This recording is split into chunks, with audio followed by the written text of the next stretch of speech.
আল্লাহর নবীজির ইন্তেকালের সময়টা আপনাদের সামনে একটু উপস্থাপন করি।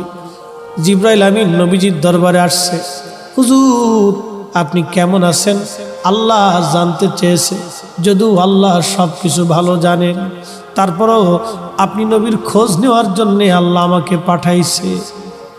জিবরাইল জীবনের শেষ বারবার আসতেছে। জিবরাইলকে নবীজি বললেন, জিবরাইল আমার কাছে অসুস্থতা লাগে, খারাপ খারাপ লাগে, শরীর ভালো লাগে না। জিবরাইল আমিন চলে গেলেন। পরের দিন আবার আসছে। হুজুর আল্লাহ জানেন, তারপরেও খোঁজ নিতে পাঠাইছে। কেমন আছেন গো নবীজি? নবী বলেন, জিবরাইল আমি অসুস্থ। আবার চলে গেলেন জিবরাইল। পরের দিন আবার আসছে। আবার এসে খোঁজ নিয়ে বললেন, হুজুর আপনি কেমন আছেন? নবীজি বললেন, জিবরাইল অসুস্থ আমি। জিবরাইল আবার চলে গেলেন। চতুর্থ দিনের মাথায় জিবরাইল আসছে। একা আসে নাই রে, মালাকুল মউতকে সঙ্গে করে নিয়ে আসছে। আহা, আমাদের কাছে মালাকুল মউত আসবে, জিজ্ঞাসা করে আসবে না, কিন্তু নবীর দরবারে মালাকুল মউত আসছে। এসে নবীজিকে সালাম দিলেন। হুজুর অনুমতি দিলে ভিতরে আসবো। নবীজি অনুমতি দিলেন। আল্লাহ জিবরাইল এবং মালাকুল মউত দুইজন নবীজির ঘর মোবারকে তশরিফ রাখলেন। পৃথিবীর একটাই ঘর, যে ঘরে ঢোকার আগে জিবরাইল আজরাইল অনুমতি চায়, তিনি রাহমাতুল লিল আলামিনের ঘর। জোরে জোরে বলা যাবে আল্লাহু আকবার। এই সুপ্রিম পাওয়ার আর কারো নসিবে হবে না, আল্লাহ আমার নবীকে দিয়েছিলেন। জিবরাইল আমিন আজরাইল নবীজিকে সালাম দিয়ে বলেন, হুজুর আল্লাহর পক্ষ থেকে আমি আজরাইলের উপরে নির্দেশ, আপনি যদি চান আমি জান কবজ করব, যদি না চান যতদিন ইচ্ছা আপনি পৃথিবীতে উম্মতের মধ্যে থাকবেন গো নবীজি। আপনার যতদিন ইচ্ছা থাকতে পারেন, যদি আপনি হুকুম দেন আমি আপনাকে আল্লাহর দরবারে নিয়ে চলে যাব। আল্লাহ আমাকে এই হুকুম প্রদান করে আপনি নবীর কাছে পাঠাইছে। ইয়া নবী আল্লাহ, অনুমতি যদি দেন, আপনার যেইভাবে অনুমতি হবে আমার হুকুম সেইভাবেই হয়েছে। হুজুর পৃথিবীতে এইভাবে কারো, আপনি নবীর আগে কারো অনুমতি হয় নাই, আপনি নবীর পরে এইভাবে কাউকে বলাও হবে না। ও নবীজি অনুমতি যদি দেন জান কবজ করব, যদি না দেন যতদিন মন চায় আপনি ততদিন পৃথিবীতে থাকবেন। তার মানে পৃথিবীর হায়াত নবীর ইচ্ছার উপরে নির্ভরশীল। কাজটা বললেন কেন? আরো জোরে বলেন। নবী আমার জিবরাইলের দিকে তাকায় বলেন, ভাই জিবরাইল হুকুম কি এরকম? জিবরাইল বলে, হুজুর এইভাবেই তো হুকুম হইছে, আপনি যদি চান যতদিন মন চায় থাকতে পারবেন, চলে যেতে চাইলেও নিয়ে যাওয়া হবে। তবে নবীজি আপনার মাশউক আল্লাহ আপনার দিদারে আগ্রহী হয়ে আছে। আহা হা হা হা, এ জোরে বলা যাবে কি ইয়া রাসূলুল্লাহ? আহা হা, নবীজি কেঁদে ফেললেন। আজরাইল রে আর দেরি কইরো না, পৃথিবীতে আমি আর থাকবো না, আমি আমার মালিকের দিদারে চলে যেতে চাই, আর আমি থাকবো না, মালিকের দিদারে চলে যেতে চাই। আজরাইল আলাইহিস সালাম খুব সতর্কতার সাথে নবীজির বক্ষ মোবারকের উপরে হাত রাখলেন। বুঝতেছেনই তো মরণ বড় কঠিন, বিরাট বড় কঠিন। যখন হাত রাখছে আল্লাহ নবীজির কষ্ট হচ্ছিল। নবীজি ডেকে বলেন, আজরাইল রে আমার তো কষ্ট হয়। আজরাইল বলেন, হুজুর আল্লাহর পক্ষ থেকে আমার উপরে ফরমান, যদি আপনাকে কষ্ট দেয় আমি আজরাইলের জীবন বরবাদ হয়ে যাবে। নবী গো আপনাকে কষ্ট দেওয়া আমার জন্য হারাম। পৃথিবীতে আপনি নবীর মতো এত আশা নেই, জান কবজ আমি কোনোদিন কারো করি নাই, আপনি নবীর পরে আর এত আশা নেই কারো হবে না। নবী গো আল্লাহর ফরমান, সর্বোচ্চ সতর্কতায় আপনার জান কবজ করতেছি। হুজুর একটু ধৈর্যই তো ধরতেই হবে, কষ্ট হবে। নবীজি বললেন, আজরাইল রে, জান কবজ এত কঠিন, একটা অনুরোধ করি আজরাইল। বলেন, ইয়া নবী আল্লাহ, আমার উম্মত তো বড় গুনাহগার, আমার উম্মতের জান কবজের সময় আজরাইল আমার উম্মত রে তুমি কষ্ট দিও না। আরে উম্মতের দরদি নবী এই সময় আমাদেরকে ভুলে যান নাই। আমরা উম্মত হয়ে নবী ভুলে গেছি, আমরা উম্মত হয়ে নবী ভুলে গেছি, উম্মত হয়ে নবী ভুলে গেছি। এই সময় নবী আমাদেরকে ভুলে নাই, আমরা উম্মত হয়ে নবী ভুলছি। হায়রে কপাল পোড়া, উম্মত হয়ে নবী ভুলছি। বদনসিব, আমাদের বদনসিব, কপাল বড়ই মন্দ। কি হবে রে আমাদের এই কঠিন মেহশরে, কি হবে রে আমাদের কবরের জিন্দেগিতে, কি হবে রে কঠিন মৌতে। উপায় কি, উপায় কি, আমাদের উপায় কি? নবী ভুলে গেছি। আল্লাহর নবী কেঁদে ফেললেন, আজরাইল আমার উম্মতের জান কবজের সময় তুমি আমার উম্মতকে কষ্ট দিও না। আজরাইল বলেন, ইয়া নবী আল্লাহ, নবী গো, আপনার উম্মতের জন্য একটা সুসংবাদ আছে।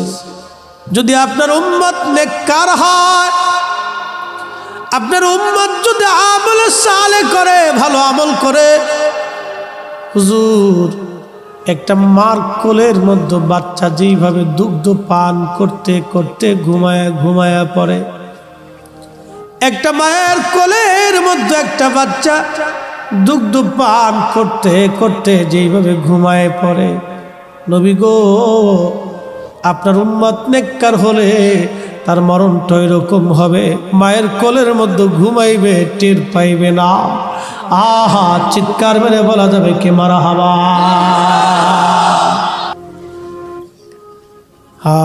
মৃত্যুটা বড় কঠিন। নবীজি একদিন বলতেছিলেন, সাহাবীরা রে, মরণটা কত কঠিন জানুনি, বেঈমানদের মরণ কত কঠিন হবে। সাহাবীরা বলেন, আল্লাহ রাসূলু আলাম, আল্লাহ এবং আল্লাহর নবী ভালো জানে, আল্লাহ এবং আল্লাহর নবী ভালো জানে, আল্লাহ এবং আল্লাহর নবী ভালো জানে। নবী আমার ডেকে বলেন, সাহাবীরা, মরণ বেঈমানদের মরণ কত কঠিন। একটা উট জবাই ব্যতীত জিন্দা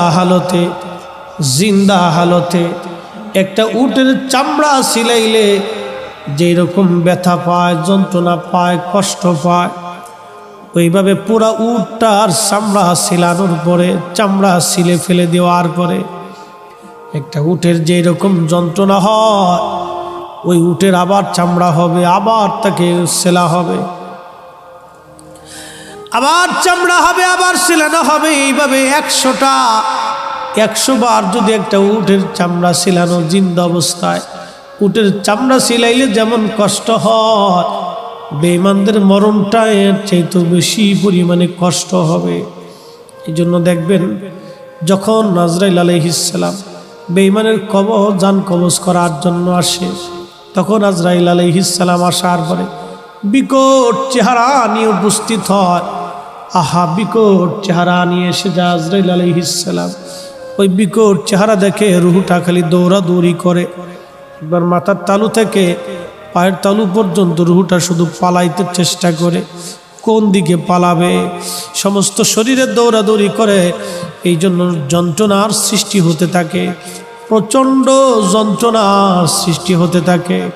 এই জন্য দেখবেন, কোনো মানুষের পায়খানার রাস্তা দিয়ে পায়খানা বের হয়ে যায়, প্রস্রাবের রাস্তা দিয়ে প্রস্রাব বের হয়ে যায়, কোনো জনের গলা দিয়ে আপনার বিজলা এসে যায়, কোনো জিহ্বা পর্যন্ত বের হয়ে যায়, চোখগুলি বড় বড় বড় বড় হয়ে যায়। কি বা ভয়ঙ্কর, বড় কঠিন বেঈমানদের মরণ, বড় কঠিন। আজরাইল আলাইহিস সালাতু ওয়াস সালাম ওই রুহটাকে ধরার জন্য সারা শরীরের ভিতরে দৌড়ায়, তারপর রুহটাকে কবজ করে নিয়ে আজরাইল আলাইহিস সালাম ওই জাহান্নামী পোশাক তাকে পরাইয়া আসমানের দিকে নিতে থাকে। ফেরেশতারা বলে, ও কার রূহটা নিয়ে যাচ্ছ? এত দুর্গন্ধ, সারা আসমান জগতে দুর্গন্ধ ছড়ায় যায়, দুর্গন্ধ ছড়ায় যায়। ফেরেশতারা বলে, এর রূহ কার? এই খবিসকে, এই খবিসের রূহ তুমি কোথায় নিয়ে যাচ্ছ? হো, সারা আসমানে তো দুর্গন্ধ হয়ে গেছে, একবারে খবিস, এই খবিসের রূহ তোমরা কোথায় নিয়ে যাও? তখন তাকে জাহান্নামের মধ্যে নিক্ষেপ করে দেওয়া হয়। হায় হায়, বড় সর্বনাশ, বড় সর্বনাশ। আমার কিছু যুবক ভাইরা অধিকাংশ সময় নাপাক হালতে থাকে, তারা অজু সারা থাকে, এমনকি প্রস্রাব পায়খানায় ঢিলা কুলুপ ব্যবহার করে না। আমি আমার যুবক ভাইদেরকে বলি, বন্ধু খুবই মনোযোগ দিয়ে শুনবেন। আপনি যে প্রস্রাব করার পরে ঢিলা কুলুপ পানি ব্যবহার করলেন না, ওই অবস্থায় যদি আপনার মরণ হয়, কখন মরণ আসবে আমরা তো কেউ বলতে পারি না। ওই সময় যদি আপনার মরণ হয়ে যায়, বন্ধুরে উপায় কি? উপায় কি? উপায় কি? আপনার উপায় কি হবে? এই কঠিন সময় আপনি নাপাক হয়ে গেলেন, এই সময় তো রহমতের ফেরেশতা আপনার কাছে আসবে না। বড় কঠিন, বড় কঠিন। এই জন্য অনুরোধ করব, প্রস্রাব পায়খানা করার পরে অবশ্যই ঢিলা কুলুপ ব্যবহার করবেন। বিশেষ করে পেশাব করার পরে আপনারা ঢিলা কুলুপ ব্যবহার করবেন, পানি ব্যবহার করবেন, পবিত্রতা অর্জন করে ওযু হালতে থাকার চেষ্টা করবেন। আল্লাহর নবী বলেন, ও আমার উম্মতেরা রে, তোমরা শোনো, আল্লাহর হযরতে বেলাল রাদিয়াল্লাহু আনহু মেরাজের রাতে নবীজি দেখলেন বেলাল সামনে সামনে জান্নাতে আগে আগে। জিজ্ঞেস করলেন, বেলাল তুমি কি আমল করো? মেরাজের রাতে তোমাকে জান্নাতের মধ্যে আগে আগে দেখলাম। বেলাল বলে, ইয়া নবী আল্লাহ, ওযু চলে যাওয়ার পরে আমি আবার ওযু করি, ওযু করার পরে আমি 2 রাকাত নামাজ পড়ি। ওযু চলে যাওয়ার পরে আমি ওযু করি, ওযু করার পরে আমি 2 রাকাত নামাজ পড়ি, আমার ওযু চলে গেলে আবার ওযু করি। নবী গো, এই আমল করার কারণে আল্লাহ পাক আমাকে এই মর্যাদা দিয়েছেন। একবার জোরে বলা যাবে কি সুবহানাল্লাহ? কষ্ট হচ্ছে? জান্নাতীদের মরণ কিভাবে হবে? জাহান্নামীদের মরণটা তো এরকম, জান্নাতীদের মরণ কিভাবে হবে?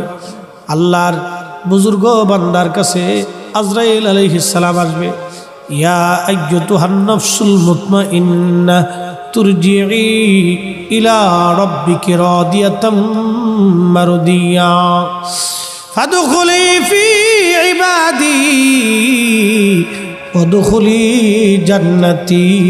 জোরে বলা যাবে কি মারহাবা?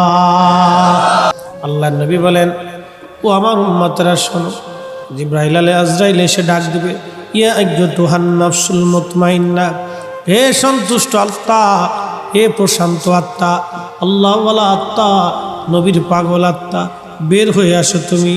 তুমি বের হয়ে আসো, আল্লাহর সন্তুষ্টির দিকে তুমি চলতে থাকো। তখন এই রূহ দৌড়াবে না, ভয় পাবে না। আজরাইল বলেন, হুজুর, মায়ের কোলের মধ্যে সন্তান যেমন ঘুমায়, ওই সময় আল্লাহওয়ালা বান্দাদের মৃত্যুটা এরকম হয়ে যাবে। আটার দলার ভিতর থেকে যেমন চুল বের করে নিয়ে আসলে আটার দলায় বুঝতে পারে না চুল বের হয়ে যাচ্ছে, ঠিক ওই রকম ইমানদারদের দেহ থেকে রুহু বের হয়ে যাবে। সে ঘুমায়ে পড়বে, বুঝতেই পারবে না রুহু বের হয়ে যা। জোরে বলা যাবে কি মারহাবা? ওই রুহুটা নিয়ে আজরাইল আলাইহিস সালাম জান্নাতি পোশাক পরাবে, সারা আসমানে সুঘ্রাণ ছড়িয়ে যাবে। ফেরেশতারা বলবে, হে নেককারের রুহু, কোথায় নিয়ে যাচ্ছ? এ কার রুহু? এতই বা চমৎকার আল্লাহওয়ালা সুঘ্রাণে তামাম আসমান ছড়িয়ে পড়েছে। আল্লাহর সন্তুষ্টির দিকে তাকে নিয়ে চলে যাও, জান্নাতের মধ্যে তাকে নিয়ে চলে যাও। আল্লাহ বলতেছেন, আমার বান্দা, ওয়াল্লাযীনা আমানু ওয়া আমিলুস সালিহাতি ফি রাউযাতিল জান্নাহ। একবার জোরে বলা যাবে কি মারহাবা? এই যে তার কবরটাকে আল্লাহ জান্নাতের বাগান বানায় দিবে। ওই ইমানদারের কবর আল্লাহ বলেন ওয়াল্লাযীনা আমানু, যারা ঈমান আনছে, ওয়া আমিলুস সালিহাত, নেক আমল করেছে, আল্লাহ বলেন ফি রাউজাতিল জান্নাহ, তার কবরটাকে আমি আল্লাহ জান্নাতের বাগান বানায় দেব।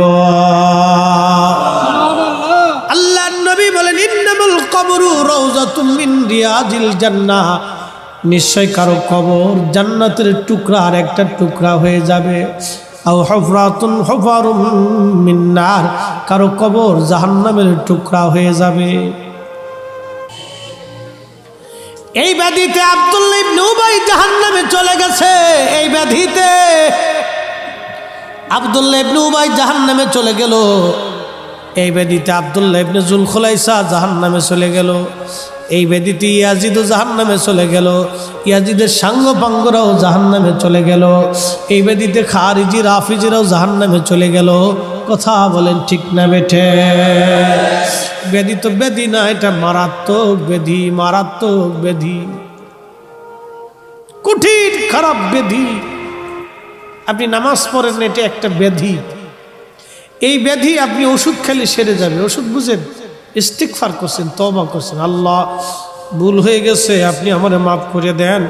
রব্বানা যালামনা আনফুসানা, আল্লাহ আমার ভুল হয়েছে, আপনি আমারে মাফ করে দেন। আল্লাহ আমার ভুল হয়েছে, আপনি আমারে মাফ করে দেন। আল্লাহ বলেন কুল, হুজুর আপনি বলেন, ইয়া ইবাদিয়াল্লাযীনা আসরাফু আলা আনফুসিহিম, আমার বান্দারা যারা নফসের সাথে জুলুম করছে, গুনাহ করে ফেলছে, আমার বান্দাদেরকে বলে দেন লা তাকনাতু মির রাহমাতিল্লাহ, আমি আল্লাহর রহমত থেকে যেন তারা নিরাশ হয় না। ওয়ালা ইয়াগফিরুয যুনুবা জামিআ, আমি আল্লাহ তাদের জীবনের সমস্ত গুনাহগুলি মাফ করে দেব। চিৎকার মেরে বলেন না আল্লাহু আকবার। নামাজ না পড়া একটা ব্যাধি, রোজা না রাখা একটা ব্যাধি। এই ব্যাধি ওষুধ খেলে সেরে যাবে, কিন্তু ক্যান্সারও একটা ব্যাধি, ক্যান্সারও একটা ব্যাধি। এই ব্যাধি ওষুধ খেলে ব্যাধি সারে না। নবীর সাথে দুশ্মনী বেয়াদবি করা একটা ব্যাধি, নামাজ না পড়া একটা ব্যাধি, রোজা না রাখা একটা ব্যাধি, কিন্তু আমার নবীর সাথে বেয়াদবি করা একটা ব্যাধি। বাজার নামাজ পড়েন নাই, তওবা করছেন, মাফ হয়ে যাবে। আমার নবীর দরবারে বেয়াদবি হয়েছে, তওবা হইলেও মাফ হবে। জোরে বলেন, আরো জোরে। কোন ঔষধ, কথা কন না কেন, কোন ঔষধ, ঔষধ, ঔষধ নাই। আল্লাহ বলে লা তারফাউ আসওয়াতাকুম ফাওকা সাওতিন নবী ওয়ালা তাজহারু লাহু বিল কওলি কাজহরি বাদিকুম লিবাদিন আন তাহবাতা আমালুকুম, আন তাহবাতা আমালুকুম, আন তাহবাতা আমালুকুম। আমার নবীর দরবারে যদি বেয়াদবি হয়, আমার নবীর দরবারে মুস্তাফার দরবারে যদি বেয়াদবি হয়, রে বান্দা আন তাহবাতা আমালুকুম, তোমার জীবনের আমল কবুল হবে না, কবুল হবে না, বরবাদ হবে, বরবাদ হবে, বরবাদ হবে, বরবাদ হয়ে যাবে, বরবাদ হয়ে যাবে, বরবাদ হয়ে যাবে। যদি মাকামে ইব্রাহিমেও নামাজ পড়েন, হাতিমে কাবায় নামাজ পড়েন, কাবার গিলাপ দিয়েও যদি কবর দেওয়া হয়, 1,00,000 বছরও যদি হায়াত হয়, ওইখানে সেজদায় পড়ে পড়ে পড়ে পড়ে জীবন যদি কাটিয়ে দেন, আমার নবীর দরবারে মুস্তাফাতে বেয়াদবি হলে আল্লাহ বলছেন কোটি বছরের ইবাদত কবুল হবে না। আন তাহবাতা আমালুকুম, তোমাদের আমলগুলিকে ভ্যানিশ করে দেওয়া হবে, আমলগুলি ধ্বংস হয়ে যাবে। এই জন্য দরবারে মুস্তাফাতে যারা বেয়াদবি করে, ওরাই হলো অরিজিনাল বেদাতি, বেদাতি, বেদাতি। কথা বলেন ঠিক কিনা? চলো, যেহেতু যাওয়াই লাগবে, নবীজির পক্ষেই থেকে যাইতে হবে। আহা, মরণ বড় কঠিন, কবর বড় ভয়াবহ জায়গা। নবীজি বলতেছিলেন আয়েশারে, তুমি কি জানো মানুষের জীবনের কঠিন সময় কখন হবে? আম্মা জান আয়েশা বলেন আল্লাহু রাসূলুহু আলাম, আল্লাহ এবং আল্লাহর নবী ভালো জানে। নবী আমার দিকে বলে আয়েশারে, মানুষের জীবনের কঠিন সময় হলো তখন যখন তার মরণ হবে। মরণ হয়ে যাওয়ার পরে তার লাশটাকে নিয়ে গোসলখানায় নিয়ে গরম পানি দিয়ে তার লাশ দাফন গোসল করানোর জন্য শরীরের উপরে যখন পানি ঢালা হবে, পানি ঢালার সময় রুহুটা কাঁদতে থাকে আর বলে, সন্তান তোমরা কি একটু দেরি করতে পারলা না? তোমরা কি দেরি করতে পারলা না? আমি বাবা জীবনের একটা বড় সময় তোমাদের মাঝে কাটাইছি, আর আমি আর মৃত্যুবরণের পরপরই দ্রুত গতিতে তোমরা আমাকে কবরের দিকে নিয়ে যাচ্ছ। আমি তো দেখতেছি আমার ওই কবরটা জাহান্নামের টুকরা হয়ে গেছে। তোমরা আমাকে তাড়াতাড়ি গোসল দিও না। গোসল দিচ্ছ তোমরা আমার শরীরে ধীরে ধীরে ধীরে ধীরে পানি ঢালো। আমার কষ্ট হয়, আমার কষ্ট হয়। রুহুটা কাঁদতে থাকে। কেন কষ্ট হয় জানেননি? মৃত্যু বড় কঠিন। মৃত্যু মানুষের রুহু যখন বের হয় তখন সমস্ত শরীরে শিরায় শিরায় শিরায় শিরায় শিরায় শিরায় মৃত্যুর যন্ত্রণা ভোগ করতে থাকে। মৃত্যু বড় কঠিন। মানুষের প্রত্যেকটা শিরায় শিরায় মরণের যন্ত্রণা আসে। আল্লাহ নবী ডেকে বলে, আয়েশা রে, যখন ওই রুহুটা কাঁদতে থাকে কিন্তু দুনিয়ার কোনো মানুষ এবং জিন তার কান্না শোনে না, অন্যান্য মাখলুকগুলি তার কান্না শুনতে থাকে, শুধু মানুষ এবং জিন তার কান্না শুনতে পায় না। যখন তাকে খাটিয়ার ভিতরে করে কাঁধে করে মানুষ কবরের দিকে নিয়ে যায় তখন ওই মৃতদেহ কাঁদতে থাকে। রুহু কাঁদে আর বলে, সন্তান রে, দেরি করতে পারলা না। আমি জীবনে কত বছর তোমাদেরকে আগলায় রাখছি। আমার কোলে না ঘুমাইলে তুমি ঘুমাও নাই, আমাকে না দেখলে তোমার ভালো লাগে নাই। আমি বাবা রোদ বৃষ্টি ঝড় তোমার উপেক্ষা করে, আমি মা আমার জীবনের কত সুখ আহ্লাদকে উপেক্ষা করে আমি তোমার জন্য বাড়িঘর বানাই আসছি। সন্তান রে, এই বাড়িতে একটু রাখার সুযোগ আমার হলো না। আমাকে এই বাড়িতে তোমরা রাখতে চাইলে না, খুব দ্রুত গতিতে আমাকে কবরের দিকে নিয়ে যাচ্ছ। ও সন্তান, একটু কি দেরি করা যায় না? আমার কবরটা তো বড় ভয়াবহ হয়ে রয়েছে। সাপ বিচ্ছু রাস্তাখানা রয়েছে, জাহান্নামের টুকরা হয়ে গেছে। সন্তান রে, অপেক্ষা করো, ধীরে ধীরে আমাকে নাও। আল্লাহর নবী বলেন, ওই সময় রুহুটা চিৎকার মেরে মেরে কাঁদতে থাকে, কিন্তু সন্তানরা দুনিয়ার মানুষ এবং জিন তার কান্না শোনে না। এই সিচুয়েশন আমাদের পূর্ববর্তী সবার হয়েছে, আমাদেরও হয়তো হবে। আরে কত ভয়াবহ! আল্লাহর নবী বলেন, আয়েশা রে, তারপরে জানো মানুষের জন্য কঠিন সময় কখন? আল্লাহর নবী বলেন, আয়েশা শোনো, যখন কবরে নামানোর জন্য দুইজন লোক কবরে নামে তখন ওই রুহুটা কাঁদে আর বলে, হয়তো এই দুইজন আমার সঙ্গে সঙ্গী হয়ে কবরে যাবে। যখন দুইজন তাকে কবরের লাশটাকে কবরের মধ্যে নামায় দুইজন উঠতে থাকে, কবরের উপরে উঠে চলে আসে, তখন ওই রুহুটা আরও কাঁদতে থাকে। আরে ভাবছিলাম এই দুইজন তারা আমার সঙ্গে যাবে, কিন্তু এরাও চলে যাচ্ছে। যখন বাঁশ দেওয়া হয়, মাটি দেওয়া হয়, তখন রুহুটা কাঁদতে থাকে আর বলে, সন্তান ফিরে চলে যায় না, আমার এই ঘরটা বড় ভয়াবহ হয়ে গেছে। সন্তান রে, সারা জীবন একটা ঘরের মধ্যে আমরা কাটাইলাম, এত তাড়াতাড়ি তুমি আমাকে জুদা করে দিলা, এত তাড়াতাড়ি আমাকে কবরের ঘরে পাঠাই দিলা। ওই কবর দেখে বান্দা এইভাবে কাঁদতে থাকে, খুবই কান্না করতে থাকে। আল্লাহ নবী ডেকে বলে, মানব এবং জিন ব্যতীত সৃষ্টি সব তার কান্না শুনতে থাকে, কিন্তু কেউ বলতে পারে না। আয় হায়, কি সর্বনাশ!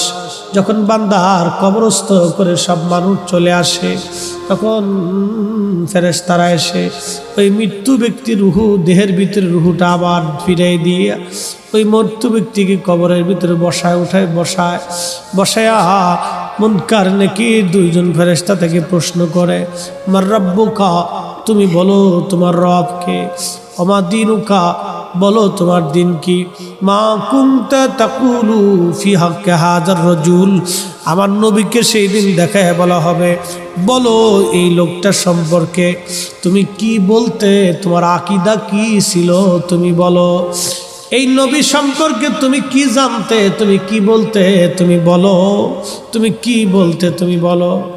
আল্লাহর নবী বললেন, যদি ঈমানদার হয় তাহলে সে উত্তর দিবে, আর যদি মুনাফিক ও বেঈমান হয় তখন সে শুধু বলবে লা আদরি লা আদরি লা আদরি, আমি কিছুই তো জানি না, আমি কিছুই বলতে পারি না, আমার জবানে কোনো কথা আসে না, আমি কিছুই উত্তর পারি না। তখন বলতে থাকবে, আল্লাহ বলবে ফেরেশতারা আমার এই বান্দার কবরটাকে হুফরাতুম মিন হুফারিন নার, একবারে জাহান্নামের টুকরা বানায় দাও, জাহান্নামের টুকরা বানায় দাও, জাহান্নামের টুকরা বানায় দাও। আর যদি নেককার হয় তখন ওই বান্দা বলে মার রব্বুকা, তোমার রবকে? বলে রব্বি আল্লাহ, আমার রব হলো আমার আল্লাহ। আমার দিনুকা, তোমার দিন কি? বলে ইসলাম। মা কুনতা তাকুলু ফি হাক্কি হাদার রাজুল, এই লোক সম্পর্কে তুমি কি বলতে, তোমার কি আকীদা ছিল তুমি বলো, তোমার কি বিশ্বাস ছিল তুমি বলো। হাদার রাজুল নবিয়ুনা মুহাম্মদুর রাসূলুল্লাহ সাল্লাল্লাহু আলাইহি ওয়াসাল্লাম। তখন এই লোকটা উত্তর প্রদান করে দিবে, আল্লাহর পক্ষ থেকে তার জবাব এসে যাবে।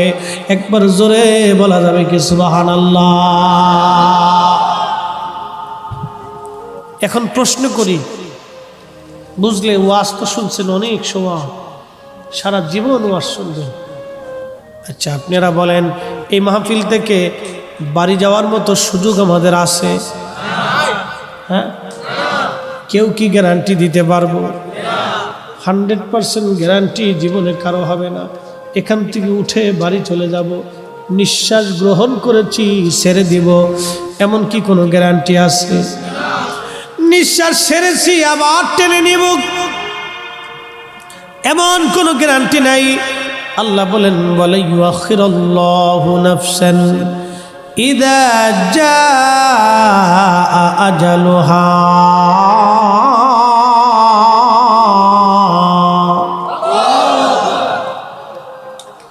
আল্লাহ বলেন, বান্দা সময় শেষ, 1 সেকেন্ড আগেও না পরেও না, আগেও না পরেও না, আগেও না পরেও না, আগেও না পরেও না, সময় শেষ। চলে আসা লাগবে আমি আল্লাহর কাছে, চলে আসা লাগবে তোমাকে।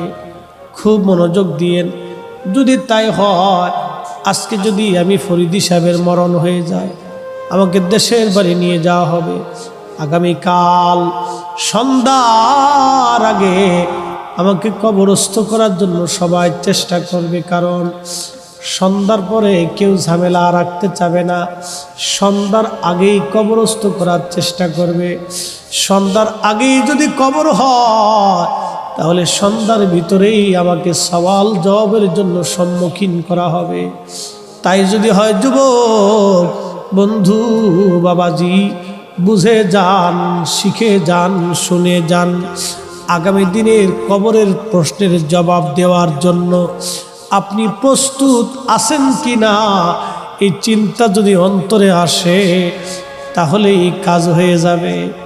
আগামী সময়ে কবরের 3টা প্রশ্নের জবাব দিতে পারবেন কি না, এই চিন্তা যদি মগজে আসে তাহলেই কাজ হয়ে যাবে। চিন্তা মগজে যদি আসে, হযরত উসমান গনি জিন্নুরাইন রাদিয়াল্লাহু তাআলা আনহু কবরের পাশে যাইয়া দাঁড়ায় দাঁড়ায় জিয়ারত করতেন, আর কাঁদতে থাকতেন, কাঁদতে থাকতেন, থরথর থরথর থরথর করে কাঁদতে থাকতেন। সাহাবায়ে কেরাম বলতেন, হুজুর আল্লাহ পাক আপনাকে জিন্নুরাইন বানাইছে, নবীজি 2টা নূর কন্যাকে আপনাকে শাদী দিয়েছে। ওগো উসমান গনি, দুনিয়া থেকে জান্নাতের সার্টিফিকেট আপনি পেয়েছেন, আল্লাহর নবী আপনাকে শহীদ বলে ঘোষণা দিয়েছেন। তারপরও কবর দেখে আপনি কাঁদেন কেন? উসমান গনি জিন্নুরাইন বলতেন, ও দুনিয়ার মানুষ শোনো, এই কবর হলো প্রথম ঘাঁটি। এই কবরের 3টা প্রশ্নের জবাব যে দিতে পারবে, বাদ বাকি মঞ্জিলগুলি তার জন্য সহজ হয়ে যাবে। এই কবরের 3টা প্রশ্নের জবাব যদি কেউ দিতে না পারে, তার জন্য সর্বনাশ হয়ে যাবে, সর্বনাশ হয়ে যাবে। তাহলে বলেন, এই 3টা প্রশ্নের জবাব দেওয়ার জন্য প্রস্তুত আছি কিনা? এটা আগামী দিনও আমাদের জীবনে হতে পারে, কোনো গ্যারান্টি নাই। আল্লাহ বলছেন ওয়ামা তাদরি নাফসুম বিআই আরদিন তামুত।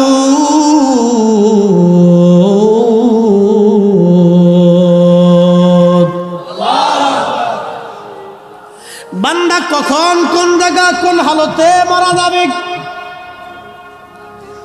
বান্দা কখন কোন হালতে কোন জায়গা মারা যাবে আল্লাহ ছাড়া কেউ জানে না, আল্লাহ ছাড়া কেউ জানে না।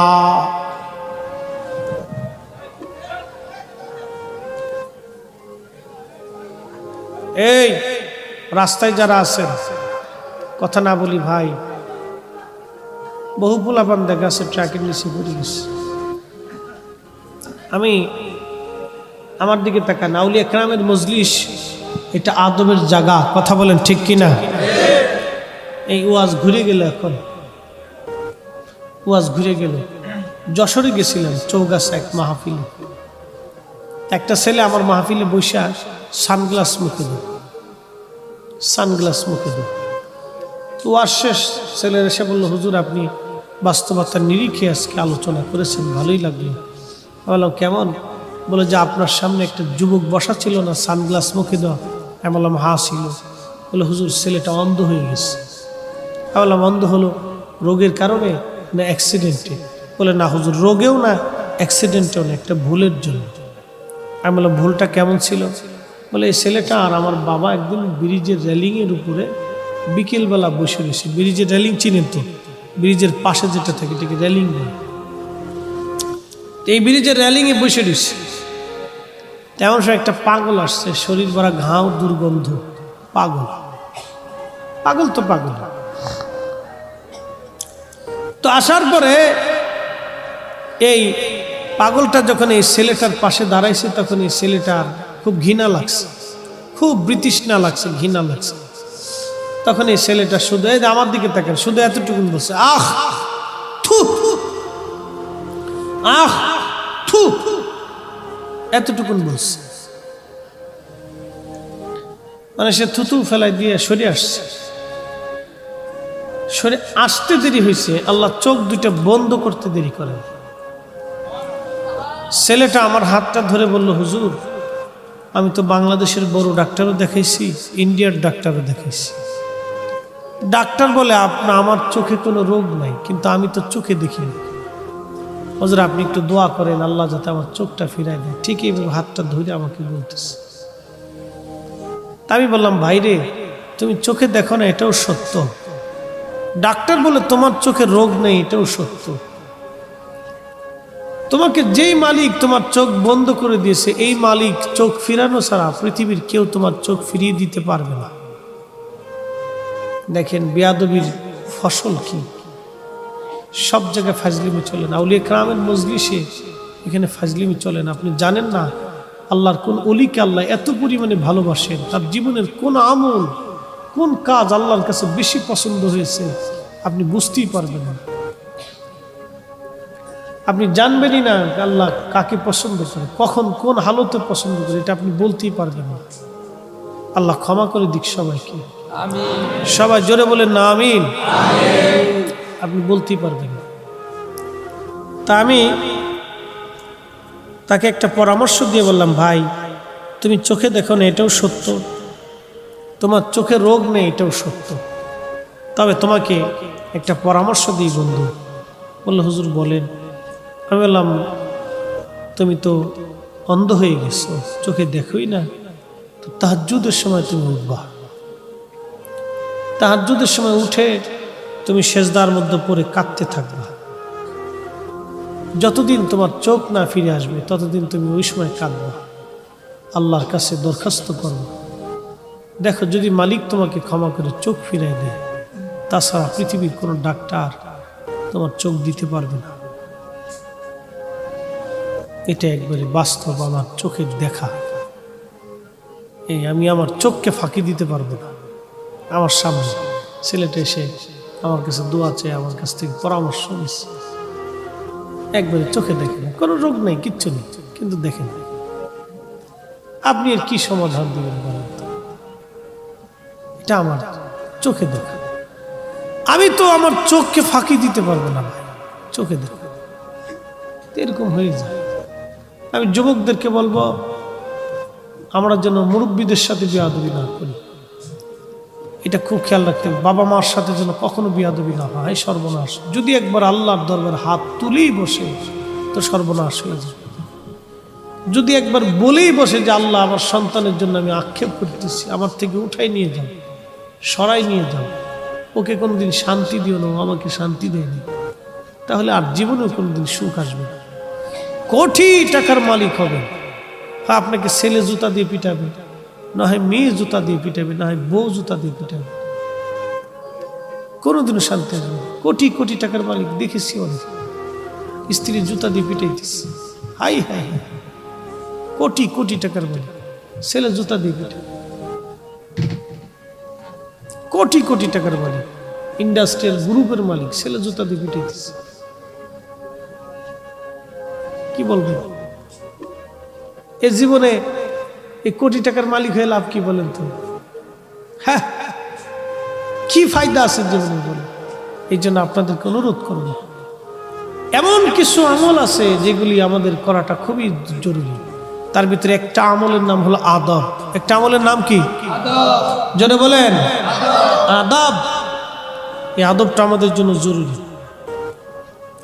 পুরান ঢাকার মানুষের একটা গুণ কি জানেন? এরা মুরব্বীদেরকে খুব সম্মান করে। চাচা, দাদা, মুরব্বী সামনে এলে ছেলে খুব দুষ্ট, কিন্তু মুরব্বী সামনে এলে আর কথা কইব না, চাচা এসে চাচা। এরা মুরব্বীদেরকে খুব সম্মান করে।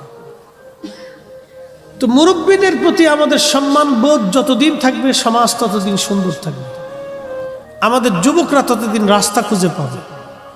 আর যদি যুবকরা মুরব্বীদেরকে সম্মান দিতে না জানে, ছেড়ে দেয়, তাহলে যুবকদের ভবিষ্যৎ নষ্ট হবে। এই জন্য আপনাদের বাচ্চাদেরকে আপনারা সবসময় এই আদব লেহাজের ভিতরে, আদবের ভিতরে আপনারা রাখার চেষ্টা করবেন। আদব খুব দামি জিনিস, এটা খুব দামি জিনিস। আল্লাহ রসুল বলছেন, আমি উম্মতকে আদব শিক্ষা দেওয়ার জন্য পৃথিবীতে আসছি। আল্লাহ রসুলের নিজের এত আদবওয়ালা ছিলেন, নিজে এত আদবওয়ালা ছিলেন, তার একটা বাস্তব ঘটনা আপনাদের সামনে উপস্থাপন করি। হুজুরের ধাত্রীমাতা ছিলেন হযরত হালিমাতুস সাদিয়া, দুধ পান করতেন। এই ধাত্রীমাকে নবীজি কিভাবে আদব দেখাইতেন, সম্মান করতেন দেখেন। মদিনাতে একদিন সাহাবায়ে কেরাম নিয়ে নবীজি বসে রয়েছে। তো এমন সময় হঠাৎ করে একজন মহিলা আসছে, দূর থেকে হেঁটে হেঁটে আসতেছে, বৃদ্ধা একজন নারী। সাহাবায়ে কেরাম দেখলেন যে হুজুর দাঁড়ায় গেলেন, সাহাবায়ে কেরাম দাঁড়িয়ে গেলেন। আল্লাহর নবীজি তার গা মোবারকের উপরে চাদর ছিল, এই চাদর আল্লাহর নবীর সামনে বিছাই দিলেন, নবী নিজে বিছাইলেন, চাদর বিছাই দিলেন। মহিলা যত কাছে আছে, আল্লাহর নবী দাঁড়িয়ে রয়েছেন, চাদর বিছাই দিলেন। মহিলা আসছে, চাদরের উপরে দাঁড়াইছে, চাদরের উপরে বসছে, সাহাবায়ে কেরাম সরে গেলেন। মহিলাটা কি যেন বলল, নবীজি খুব বিনয়ের সাথে তার কথা শুনলেন, মাথা নেড়ে নেড়ে নেড়ে নেড়ে তার জবাব দিলেন। মারহাবা বলেন, আরো জোরে বলেন। কি যেন বললেন নবীজি, মাথা নেড়ে নেড়ে নেড়ে নেড়ে বিনয়ের সাথে জবাব দিলেন। মহিলাটা আবার দাঁড়াইলেন, নবীজিও দাঁড়াইলেন। মহিলা যতক্ষণ পর্যন্ত দেখা যাইতেছিল নবীজি তার পথের দিকে তাকায় রইলেন। যখন চোখের আড়াল হয়ে গেলেন, প্রিয় নবীজি সাহাবায়ে কেরাম এসে বললেন, হুজুর আজকে একটা দৃশ্য বুঝতে পারলাম। বলো কি? বলে, হুজুর এই নারীটা কে যে আপনি নবীর চাদর বিছাই দিলেন, আর সে চাদরে এসে বসলো, আপনি বিনয়ে বিনয়ে কথা বললেন। নবী আমার ডেকে বলে, সাহাবীরা রে, এই নারী হলো সেই নারী, আমি আমার মায়ের আদর বেশি দিন নসিব হয় নাই, যেই নারী আমার দুগ্ধ পান করায় মায়ের ভালোবাসা দিয়ে বড় করেছিলেন, তিনি হালিমাতুস সাদিয়া। জোরে বলা যাবে কি মারহাবা?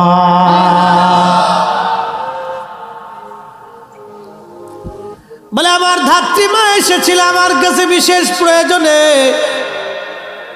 আমি নবীজি তার প্রয়োজন মিটাই দিয়েছি। সে আসছে, আমি তার গায়ে আমার গায়ের চাদর বিছাই দিয়েছি। সে আসার পরে আমি তার প্রয়োজনগুলি মিটাই দিয়েছি, বিনয়ে বিনয়ে কথা বলেছি। আমি আমার ছোট্টকালে এই মায়ের দুগ্ধ পান করে বড় হয়েছি। মায়ের ভালোবাসা দিয়ে আমার এই মা আমাকে বড় করে তুলছে। যুবক, নবী থেকে শিখে যাও, নবী থেকে শিখে যাও, নবী থেকে শিখে যাও।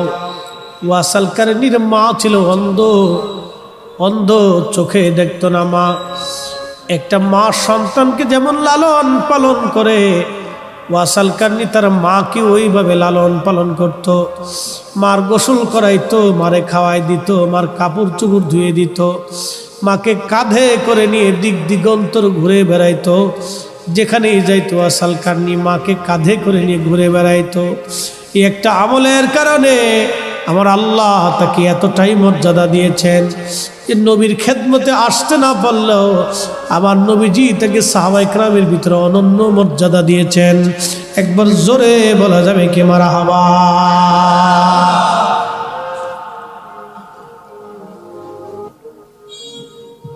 অতএব কেউ যদি তার বাবা মাকে এইভাবে সম্মান করে, কেউ যদি তার বাবা মাকে সন্তানের মতো লালন করে, আবার বলি আমাদেরকে যেমন বাবা মা লালন করছে ছোট্টকালে, আমরা বাবা আমাদেরকে হাতে হাতে ধরে হাঁটায় হাঁটায় শিখাইছে, শিখাইছে না ভাই? শিখাইছে। রাস্তায় হাঁটা ধরা শিখাইছে। আমরা জিজ্ঞেস করছি বাবা এটা কি, ওটা কি, সেটা কি, ঘাড়ে করে কাঁধে করে নিয়ে ঘুরিয়ে বেরিয়েছে। আপনি আপনার বাবা মাকে ওইভাবে বৃদ্ধকালে লালন পালন করবেন, যদি করতে পারেন তো কামিয়াব। তিনটা জিনিস দুনিয়ার মধ্যে পাবেন, একটা নিয়ামত, একটা হায়াত, আর একটা দৌলত, আর একটা ইজ্জত। একটা পাবেন হায়াত, আরেকটা পাবেন দৌলত, আর একটা ইজ্জত। তিনটা জিনিস কোনোদিন নষ্ট হবে না। হায়াত পাবেন, দৌলত পাবেন, ইজ্জত পাবেন। অর্থাৎ হায়াতের কমতি হবে না, লম্বা হায়াত পাবেন। সম্পদের কোনোদিন অভাব হবে না। 3 নম্বর, ইজ্জতের ঘাটতি কোনোদিন হবে না। যদি পিতামাতার খেদমত দুনিয়া থেকে, বাবা মা যেমন সন্তানরে ভালোবাসে, আদর করে, যত্ন করে, সন্তান হয়ে পিতামাতাকে যদি ওইভাবে যত্ন নিতে পারেন, বাবা মার সন্তানের যত্ন যেরকম নেয়, সন্তান যদি ওই রকম বাবা মার যত্ন নেয়, তাহলে দুনিয়ার ভিতরে সন্তানই তিনটা জিনিস পাবে। একটা বহু সম্পদের মালিক হবে, আর একটা বহু ইজ্জতের মালিক হবে, আর একটা বহু হায়াতের মালিক হবে। বহু হায়াতের মালিক হবে। আমার জীবনে একটু সুযোগ হয়েছে, বেশি হয়নি। আমি ক্লাস 10 পর্যন্ত, দাখিল পর্যন্ত সুযোগ পাইছি মার খেদমতে। কাপড় চোপড় ধোয়া থেকে শুরু করে, থালা বাসন মাজা থেকে শুরু করে, রান্না পর্যন্ত মার করে দিতাম। বুঝতে পারছেন? মানুষ আমাকে কইতো আমি তার একটা মেয়ে। থালা বাসন ধোয়া থেকে শুরু করে রান্না বান্না, সব রান্না বান্না আমি পারতাম। অনবশ্য ভুলে গেছি, মনে নাই, সব রান্না পারতাম, কোনো রান্না বাদ ছিল না। রান্না বান্না খুব পারতাম আমি। মার রান্না বান্না থেকে শুরু করে, কাপড় চোপড় ধোয়া থেকে শুরু করে, থালা বাসন মাজা থেকে শুরু করে সব করে দিতাম। এটা আমার একটা সময় আমি মার খেদমতের সুযোগ পাইছি, আল্লাহ আমার নসিব করছে। হয়তো সেই দোয়া আমার জীবনে কবুল হয়েছে, তো মার খেদমতের দোয়াটা মঞ্জুর হয়েছে। এরপরে আলিমে ভর্তি হওয়ার পরে আর সুযোগ হয়নি, নসিব হয়নি, তেমন একটা সুযোগ হয়নি, হালকা সুযোগ হয়েছে। তো এই জন্য আপনাদেরকে অনুরোধ করব, যদি এই কয়েকটা নিয়ামত আপনারা চান, তাহলে এই কাজগুলি করতে হবে। ভাই, পৃথিবী থেকে আমরা কবরে চলে যাব, এটা দেমাগের জায়গা না। পৃথিবীটা তাকাব্বুরির জায়গা না, অহংকারের জায়গা না। আল্লাহর দেওয়া নির্দিষ্ট একটা সময়ের জন্য আমরা এখানে আসছি, কিছু ভালো কাজ করার জন্য। কিছু ভালো কাজ করার জন্য আমরা এখানে আসছি। জিন্দেগি তোর যায় রে ফাঁকি দিয়ার সোনার। ব্যবসা বাণিজ্য খুবই ভালো হলো, বেচা কেনাও খুব সুন্দর হলো। কিন্তু একদিন রাজ দরবারের সামনে ঘটলো এক আশ্চর্য ঘটনা। একটা অনুষ্ঠানের মতো সাজানো হয়েছে, বন্ধুকে নিয়ে উনি দেখতে গেলেন। যা দেখলেন একটা তাবু সুন্দর করে স্বর্ণ খচিত, খুবই চমৎকার একটা তাবু গাড়া হলো। এই তাবুর ভিতরে একটা লাশ নিয়ে আসা হলো, খুব সুন্দর খাটিয়ায় করে একটা লাশ আনা হলো। এই লাশটা তাবুর ভিতরে ঢুকিয়ে দেওয়া হলো। এরপরে উন্ডা দেখতে পাইলেন পরমা সুন্দরী সুন্দরী যুবতী যুবতী মেয়েরা ওই তাবুর চারপাশ দিয়ে হাঁটতেছে, দৌড়াচ্ছে আর কাঁদতেছে, আর কি যেন বলতেছে আর কাঁদতেছে, কি যেন বলতেছে আর কাঁদতেছে। তিনি দেখলেন কিছুক্ষণ পরে আর একদল মানুষ আসলো। তারা খুব বৃদ্ধ এবং খুব জ্ঞানী গুণী কিছু মানুষ এসে চারপাশ দিয়ে কানলো, ঘুরতে লাগলো আর কাঁদতে লাগলো আর কি যেন বলতে লাগলো। এরাও চলে গেল। আবার কিছুক্ষণ পরে দেখা গেল একদল কমান্ডো সৈন্য আসছে, খুব খুব শক্তিশালী সৈন্যরা চারপাশ দিয়ে কি যেন বলতে লাগলো আর ওরাও কাঁদতে লাগলো। কেঁদে কেঁদে বলে বলে ওরাও চলে গেল। আল্লাহর ওলি দেখলেন এরপরে দেশের রাজা এবং রানী দুইজন এসে তাঁবুর চারপাশ দিয়ে ঘুরলো, কি যেন বললো আর কেঁদে কেঁদে কেঁদে কেঁদে রানীও চলে গেল, রাজাও চলে গেল। আল্লাহর ওলি বন্ধুকে জিজ্ঞেস করলেন, বন্ধু তুমি তো তাদের ভাষা জানো, আমি তো তাদের ভাষা জানি না। আচ্ছা এই ঘটনাগুলি কি, এখানে কি হয়েছে আমাকে কি বলবা?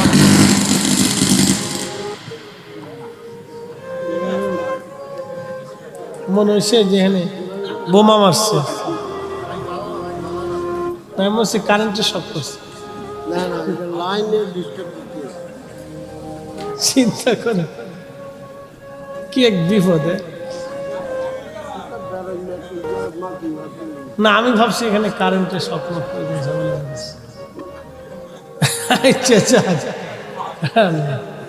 একসাথে বলে আল্লাহু আকবার, নারে তাকবীর, বলি লা হাওলা, না একসাথে লা হাওলা ওয়ালা কুওয়াতা ইল্লা বিল্লাহ, লা হাওলা ওয়ালা কুওয়াতা ইল্লা বিল্লাহ। ঠিক ছিল, শয়তানে খালি লেটা বাঁধনের বুদ্ধি বুঝছেন। দেখবেন মাহফিল চলতেছে, দুটো কুত্তা লয়ে এসে, দুই কুত্তা কোথার থেকে দৌড়ে এসে মাহফিলের ভিতরে গেঞ্জাম বাঁধাই দেবো ঠিক নেই, দুই কুত্তায় মারামারি লাগিয়ে দিচ্ছে।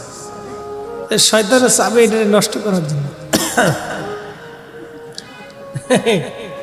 এইটা আওয়াজ তো মনে হয়েছে তুফান ছুটতেছে।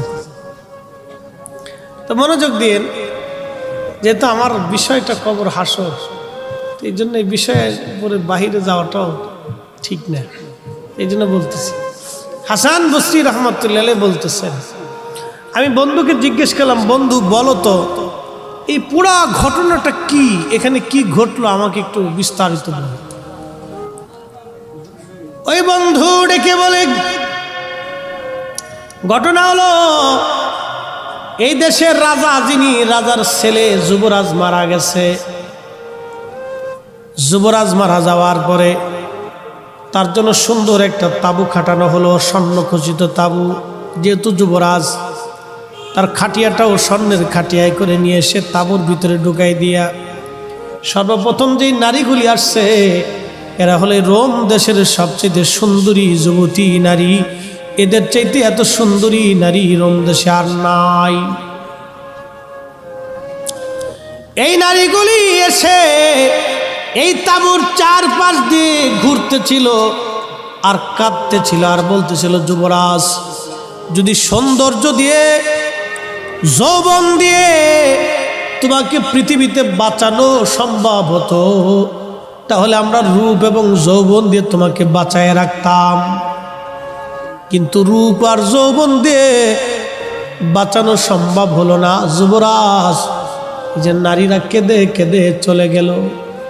এরপরে এই রোম রাজ্যের সবচেয়ে বড় বড় জ্ঞানী গুণী ডাক্তার, কবিরাজ, দার্শনিক, সাহিত্যিক আর সবচেয়ে বড় বড় জ্ঞানী গুণীরা এসে চারপাশ দিয়ে ঘুরে ঘুরে কেঁদে বলল, যুবরাজ, যদি মেধা দিয়ে জ্ঞান দিয়ে তোমাকে বাঁচানো সম্ভব হতো তাহলে আমরা রোম রাজ্যের সবচেয়ে বড় বড় জ্ঞানীরা আমাদের মেধা এবং জ্ঞান দিয়ে তোমাকে বাঁচানোর চেষ্টা করতাম, কিন্তু আমাদের মেধা তোমাকে জীবন বাঁচাইতে সম্ভব হবে না, কারণ আগেও যারা চলে গেছে এখনো চলে যাবে, আগামীতেও সবাই চলে যাবে।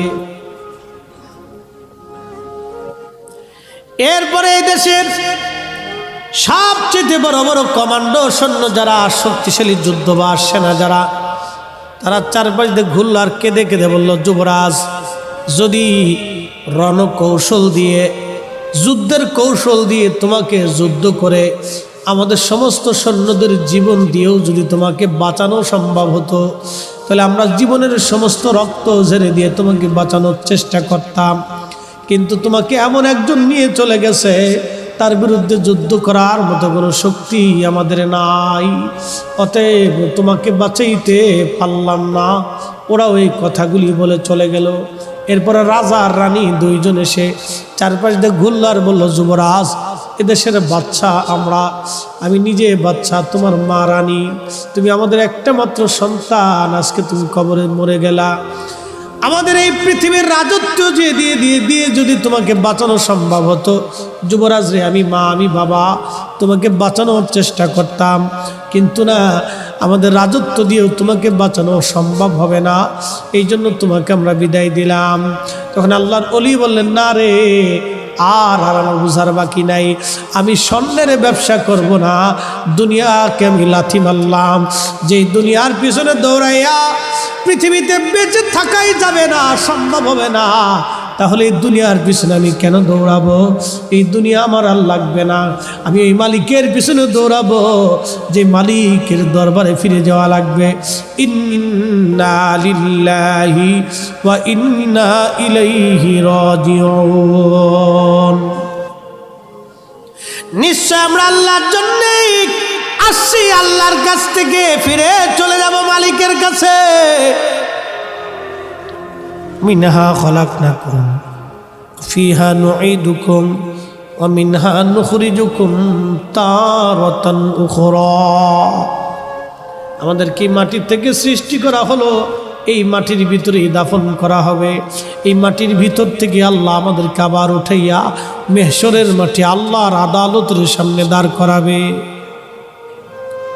বন্ধু, আল্লাহর ওলির জীবন পরিবর্তন করে দিয়ে বললেন, না, আমি আর স্বর্ণের মণি মুক্তা জহরতের ব্যবসা করব না, এই ব্যবসা আমি ছেড়ে দিলাম। একজন যুবরাজের হালত যদি এরকম হয় তাহলে আমরাও তো পৃথিবী থেকে চলে যাব, দুনিয়ার মোহে আর দৌড়াবো না রে, আমি মালিকের পিছনে দৌড়াবো। জীবন পরিবর্তন হয়ে আল্লাহওয়ালা হয়ে, আল্লাহর ওলি হয়ে তারা কবরে চলে গেছে। একবার জোরে বলা যাবে কি মারহাবা। চলে যেতেই হবে, পৃথিবী থেকে থাকার কোনো সুযোগ আমাদের জীবনে নাই। তো ভাই, আপনাদেরকে অনুরোধ করব, আপনারা চলো, যেহেতু যাওয়াই লাগবে, অতএব আপনারা পৃথিবী থেকে এই কিছু নেক আমল আপনারা কবরে নিয়ে যেতে হবে। আল্লাহ বলছেন, বললা আস, একসাথে জোরে বলি তো, আল্লাহু আকবার। না, হয় না, হয় না, হয় না, আরো জোরে, আরো জোরে, আচ্ছা, আরো জোরে, আরো জোরে, আচ্ছা। আল্লাহু আকবার ওয়ালিল্লাহিল হামদু বিসমিল্লাহির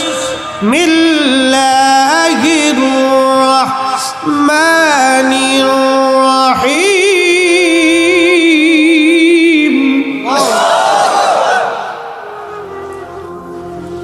ওয়াল আসরি ইন্নাল ইনসানা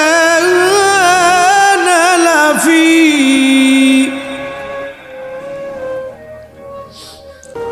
ওয়াল আসর ইন্নাল ইনসানা লাফি খুসরিন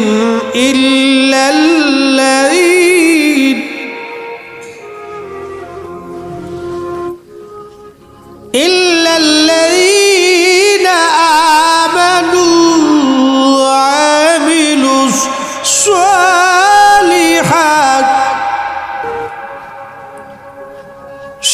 কসম করি মানুষগুলি ভুলের মধ্যে আছে। দুই শ্রেণী ব্যতীত, ইল্লাল্লাযীনা আমানু, যারা ঈমান আনছে, ও আমিলুস সলিহাত, যারা নেক আমল করছে, এই দুই শ্রেণী ব্যতীত সব মানুষগুলি ভুলের মধ্যে আছে। আপনাদেরকে প্রশ্নের জবাব দিব। একটা হাদিস শুনে যে মানুষের মরণের পরে যখন কবরের কাছে দাঁড়াবেন, তাড়াহুড়া করে চলে আসবেন না। মানুষের মরণের পরে অনেক জায়গা দেখবেন, বেশিরভাগ এটা হয় ওয়াহাবি অধ্যুষিত এলাকায়। কি কথা বলেন, ঠিক কিনা? এই তাড়াতাড়ি যান, চলে যান, চলে যান, চলে যান, এখানে থাকেন না, আর এখানে আর কোনো কাজ নেই, জানাজা হয়ে গেছে, চলে যান, চলে যান, তাড়াতাড়ি তাড়ায় দেয়। এটা ভুল। আল্লাহর নবী কবরের পাশে দাঁড়াইতেন। নবীজি বলতেন, উম্মত, মানুষের ইন্তেকালের পরে তার কবরের পাশে দাঁড়ায় ইস্তিগফার করবা। কত সময়? একটা উট কুরবানি দিয়ে, আমার দিকে তাকান, মাসালা খুব জরুরি। মানুষের ইন্তেকালের পরে তার কবরের পাশে কত সময় দাঁড়িয়ে দোয়া করতে হবে? নবীজি বলছেন, একটা উট কুরবানি দিয়ে চামড়া সিলাইয়া গোশত বানাইয়া গোশত বন্টন করতে যে সময় লাগে, কত সময় লাগে? কন? হ্যাঁ, গরু কয় ঘন্টা লাগে? একটা গরু কুরবানি দিয়ে বানাইয়া বন্টন করতে কত সময় লাগে? হ্যাঁ, আপনি তো সৌদি আরব থাকছেন, উট কত সময় লাগে? উট উট উট